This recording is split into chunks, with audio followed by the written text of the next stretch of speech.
এই চিকেনের রেসিপিটা আমি প্রায় বাড়িতে করে থাকি আর আমার বাড়ির সবার পছন্দের। তো আজ প্রথম আমি আপনাদের সাথে শেয়ার করব।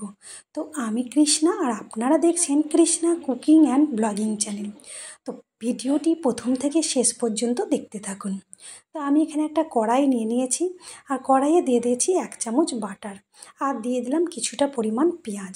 এবার পেঁয়াজটাকে আমি হালকা একটু ফ্রাই করে এর মধ্যে দিয়ে দেব কিছুটা পরিমাণ রসুন আর আদা।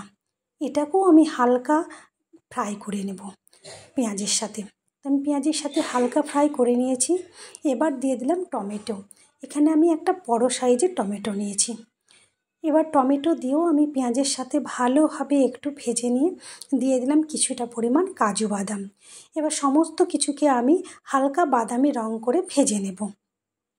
তো আমার হালকা করে ভাজা হয়ে গেছে। এবার দিয়ে দিলাম জল। এই জল দেওয়ার পর একটু ফোটালেই হবে, বেশিক্ষণ ফোটানোর দরকার নেই। আর এটা ঠান্ডা করে আমি একটা মিহি পেস্ট তৈরি করে নেব।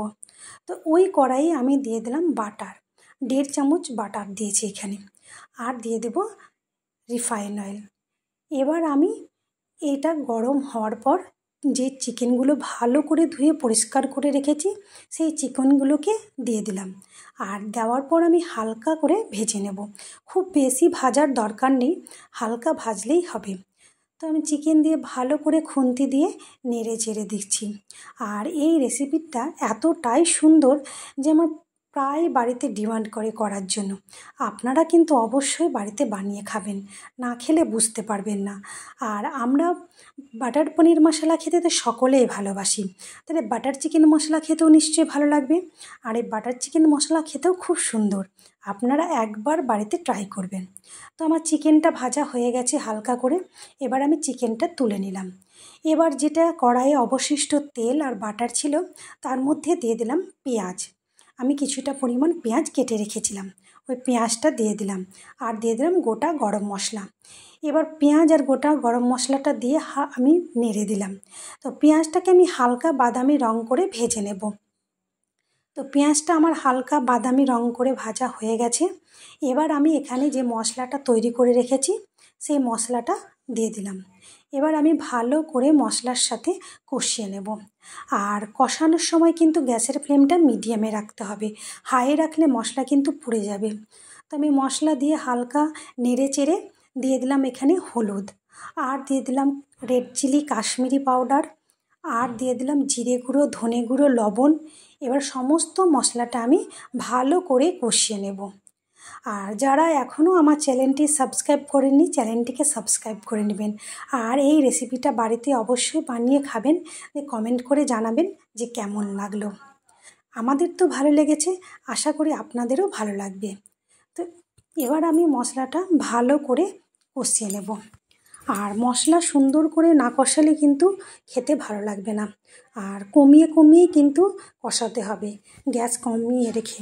তো আমি খুন্তি দিয়ে ভালো করে মশলাটা নেড়ে চেড়ে দিচ্ছি। আর ভালো করে নেড়ে চেড়ে দেখুন আমি আস্তে আস্তে কীরকমভাবে নাড়ছি। আর হালকা তেল ছাড়তে লেগেছে। আমি এখন দিয়ে দিলাম কিছুটা পরিমাণ গোলমরিচ গুঁড়ো। আমি গোলমরিচ গুঁড়ো করে রেখে দিয়েছিলাম, গোলমরিচ গুঁড়োটা আমি দিয়ে দিলাম। তো আমার মশলাটাতে থেকে তেল ছাড়তে শুরু করেছে, আরও কিছুক্ষণ কষাতে হবে মশলাটা। তো আমি আরও কিছুক্ষণ মশলাটাকে কষিয়ে নিচ্ছি, দিয়ে অ্যাড করব যে ভেজে রাখা চিকেনগুলো। আর চিকেন দিয়েও কিছুটা পরিমাণ কষাতে হবে। আর প্রথমে আমি চিকেনটা যেহেতু ভেজে নিয়েছি অল্প একটু সেদ্ধ হয়ে আছে। আর এই মশলার সাথে চিকেনটা যখন ভালোভাবে কষাবো এতেও কিছুটা পরিমাণ সেদ্ধ হয়ে যাবে। তো আমি চিকেন দিয়ে সুন্দর করে ভালো করে আমি কষিয়ে নিচ্ছি মশলার সাথে। তো দেখুন আমার চিকেনগুলো দিয়ে মশলার সাথে কষাচ্ছি ঢাকা দিয়ে আর ঢাকা উঠিয়ে, মানে ঢাকা দিয়ে দিয়ে বারবার কষাতে হবে, তাহলে সুন্দরভাবে চিকেনটা কুক হয়ে যাবে।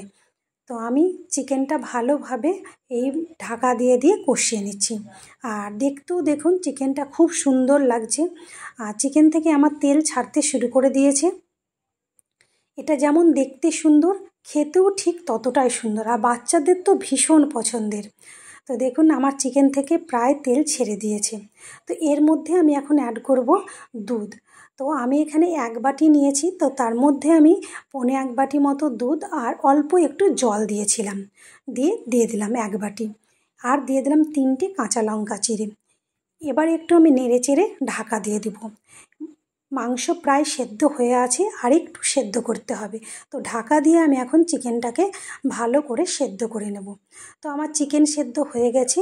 এবার দিয়ে দিলাম গরম মশলা গুঁড়ো, আর দিয়ে দিব কাসুরি মেথি, আর উপর থেকে ছড়িয়ে দিলাম ধনেপাতা। তো আমার চিকেন প্রায় রেডি, একদম মানে কি বলবো, দেখেই খেতে ইচ্ছে করছে, জিভে জল চলে আসছে।